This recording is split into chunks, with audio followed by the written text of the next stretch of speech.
islámico, entre otros monstruos, que ese es un monstruo creado por ellos, hasta la supuesta necesidad y urgencia de detectar armas biológicas. Han constituido falsos fines humanistas con los que pretenden encubrir tan graves crímenes de lesa humanidad. En el caso de Venezuela han dicho que es un Estado violador de los derechos humanos. Nosotros respondemos, Venezuela tiene como política de Estado el respeto a los derechos humanos.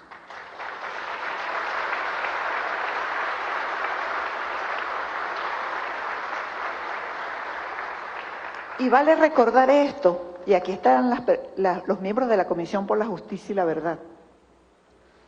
Violaciones graves de los derechos humanos se produjeron en Venezuela en décadas pasadas, violatorios de las garantías fundamentales de los venezolanos, y todo eso ocurría ante la mirada cómplice de los Estados Unidos. Nunca hubo pronunciamiento por parte de los Estados Unidos, ni decretos, ni órdenes ejecutivas emanadas de la Casa Blanca.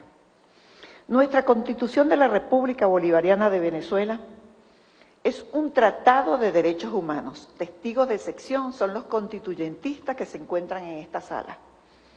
Desde sus principios fundamentales destaca la preeminencia de los derechos humanos. Su trascendental enunciación de reconocer todos los derechos humanos de las personas que no figuren expresamente en ella, que no estén en la Constitución, se reconocen, para incorporarlos en la medida que vayan surgiendo, producto de la evolución tecnológica, avances de la sociedad o por cualquier motivo. Pero esto no queda solo en el papel, sino que desde todas las ramas del poder público, cada una en el ámbito de sus competencias, se han generado políticas y lineamientos concretos que han servido para hacer efectivo el goce y disfrute de los derechos humanos por parte de toda la población. Sin embargo, Estados Unidos, en sus pretensiones, sí actúa violando los derechos humanos. Siempre apela a su inmenso poderío militar para imponerse mediante la fuerza y la arbitrariedad. Su alta capacidad militar lo ha conducido a basar su geopolítica en la guerra y no en la resolución de conflictos por las vías jurídicas, como deben resolverse. Y es muy habitual que no someta la solución de sus diferencias con otra nación a la justicia internacional, porque ignora el derecho internacional, lo desconoce, además desprecia el derecho internacional público, y que ha sido diseñado. Los instrumentos internacionales existen precisamente para dirimir los conflictos a través de vías pacíficas y evitar así pasar a una escalada de violencia que finalmente lleve a una guerra.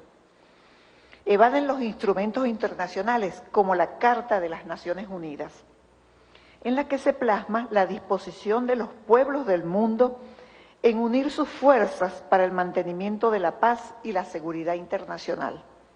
Y con tal fin fue que se creó la Organización de las Naciones Unidas, la ONU, para el mantenimiento de la paz y la seguridad internacional.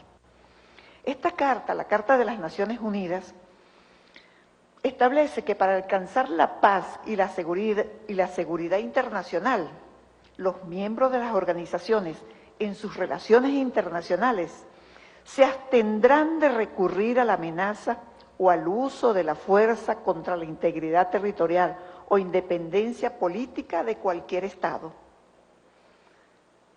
Bueno, esto indudablemente lo ignoran, y ellos son miembros permanentes de este organismo. Y asimismo, la Asamblea General de las Naciones Unidas podrá recomendar medidas para el arreglo pacífico de cualquier situación, sea cual fuere su origen, que a juicio de la Asamblea pueda perjudicar el bienestar general de las naciones, de las relaciones amistosas entre las naciones.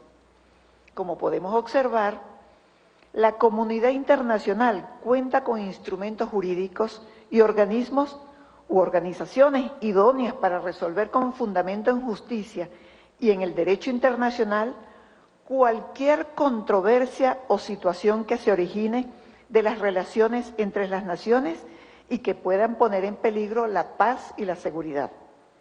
Pero Estados Unidos la desconoce, las ignora y prácticamente ha asumido las competencias que la Carta de las Naciones Unidas le otorga a la Asamblea General y al Consejo de Seguridad de la ONU, como por ejemplo calificar cualquier situación internacional como perjudicial para el bienestar de las relaciones amistosas entre naciones y dictar las medidas necesarias con el fin de resolver tal controversia. Es decir, que el Congreso de los Estados Unidos suplanta a la Asamblea General de las Naciones Unidas y el Poder Ejecutivo de dicha nación se comporta como si se tratase del Consejo de Seguridad de la referida organización internacional. Alguien me pasaba un material acerca de este tema y me hablaba de la doctrina Monroe. Esa doctrina permitió que Estados Unidos se arrogara ser el policía del mundo, el fiscal del mundo y el juez del mundo. Un desconocimiento absoluto, un irrespeto absoluto al derecho internacional. Una muestra de ello es la Ley para la Defensa de los Derechos Humanos y Sociedad Civil en Venezuela, promulgada por el Congreso Nacional de los Estados Unidos y la orden ejecutiva dictada por el presidente de ese país, a través de los cuales se imponen sanciones a funcionarios públicos venezolanos por la presunta violación a los derechos humanos. Tamaña barbaridad. Esto es un exabrupto. No, es inconcebible esta acción. El desconocimiento por parte de Estados Unidos del derecho internacional y del sistema de las Naciones Unidas obliga a todas las naciones democráticas y respetuosas de los derechos humanos, como es Venezuela, y yo creo que del derecho de los pueblos a la autodeterminación, a consolidar postulados de derecho internacional como la única vía capaz de garantizar la paz.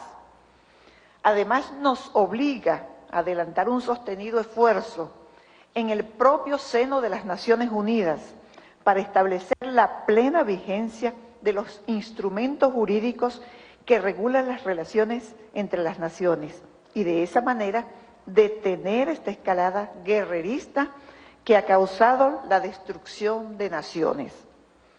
Y en nuestro caso, Venezuela, y voy a hablar por la institución que represento, el Ministerio Público, el titular de la acción penal y además el que también el constituyente fue generoso con él y le dio también la atribución de garantizar el respeto a los derechos humanos, el debido proceso. Nosotros estamos encargados, en consecuencia, de dirigir las investigaciones en materia de derechos humanos. Y no solamente en materia de derechos humanos, sino también en los casos de corrupción, porque de alguna manera también el ataque hacia Venezuela ha sido señalando a Venezuela un Estado en donde se cometen hechos de corrupción y no son sancionados. Yo quiero repetir, y yo esto lo he insistido, el Ministerio Público no descansa en la lucha por proteger los derechos de los ciudadanos en estas dos áreas fundamentales como son los derechos humanos y luchar contra la corrupción. Ya hemos dicho, nada ni nadie nos intimidará para que para que podamos ejercer o podamos cumplir con nuestro deber, que no es otro que ejercer la acción penal y proteger los derechos de los venezolanos. Y yo puedo señalar, traje aquí unas cifras de la actuación que ha hecho el Ministerio Público en este año, especialmente en materia de derechos humanos. De enero a marzo de este año 2015 han sido privadas de libertad 52 personas, solamente por derechos humanos. Yo siempre insisto en este tema. ¿Cuándo en la Cuarta República